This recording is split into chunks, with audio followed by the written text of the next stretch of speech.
trains on British rail networks have been running with default admin credentials for the onboard Wi-Fi, making it hypothetically possible for hackers to access vital critical systems. Ken Munro and pen test partners had been conducting this research on various rail networks for 8 to 10 years, and the operators are fixing the problems. Image credit, Flickr Creative Commons, Jeremy Segrott But alarmingly, Munro and his team were able to easily access customer credit card data as well as get near the critical systems, including even the train brakes. It was as simple as putting in an IP address, seeing what your gateway address is, and seeing if it was routable, Munro tells TechWorld. Oh god, yes, it is. Surely the credentials can't be default? Oh my gosh, yes they are. Then you realize you can see lots of other networks. It's surprisingly very similar to security flaws you find on regular corporate networks, he says. I guess we were hoping or expecting them to be a little bit better on trains that travel at speed. As Munro notes in a blog post, there was no segregation between the passenger, staff and train control networks, with default credentials making it simple for passengers to tamper with wireless ticketing as well as bore their way into payments data. Ironically, first-class passengers tend to get free Wi-Fi access, so the card data would be from those in standard carriages. I think what happened is somewhere along the line, the responsibility for the train Wi-Fi network has probably been outsourced to a specialist third party, Munro tells TechWorld.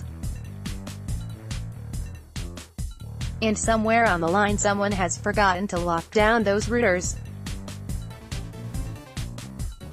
I don't think anyone has necessarily been out there and deliberately weakening them. I think it's probably just been an oversight. The problem is oversights are often the sources of most security breaches. According to Munro, this is absolutely standard across corporate networks, too. You shouldn't as a standard user be able to access the administration content, he says. You shouldn't be able to access the admin webpage. Most attacks that happen in the real world are financially motivated, but there are unnerving hypothetical scenarios that could threaten real physical danger in the hands of a driven hacker.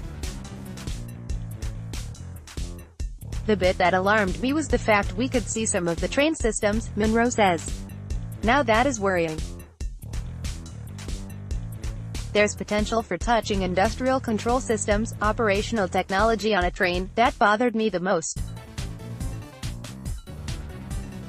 It would take so little to lock that interface down, put in some strong credentials that are well managed, and then this just goes away. It's a non-issue. Delving into those hypotheticals, a hacker could in theory gain access to the industrial control network, where a lot of messaging takes place between the various components of the vehicle. That could mean tampering with the power control or the brake control management.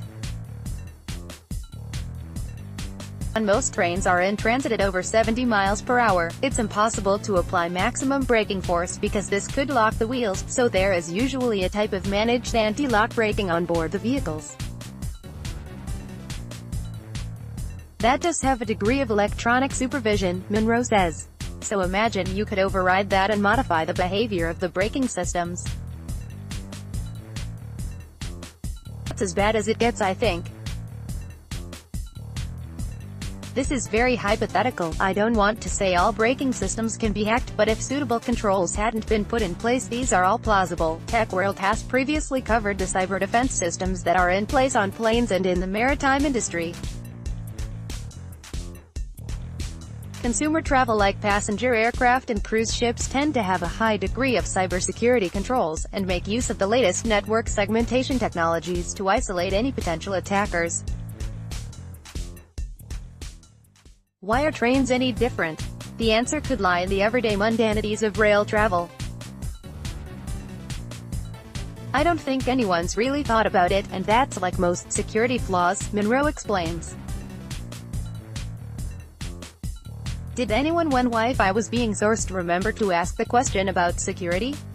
So often a project comes to market and it's only after the event that anyone in a security team finds out. Had the question been asked early on, during project specifications, security teams could have gone, "Have you thought about this, this and this?" And everything would have been fine. Instead, Munro says what happens in most projects, whether they're Wi-Fi installations, web applications, or on mobile, security is frequently left to the last minute, if at all. The operators have responded and are also beefing up their physical security, for example locking routers away in cabinets that aren't able to be opened with a simple square or triangle key. I think rail companies are well on the case for this, and it's quite unlikely many vulnerable Wi-Fi networks will be found again, so hopefully we've seen the back of this, Munro says. But I think the broader advice should be, ask questions about security with your supplier, and ask them to demonstrate that the system is secure. And at the end of it all, just check. Just in case someone has made a mistake along the way, just check.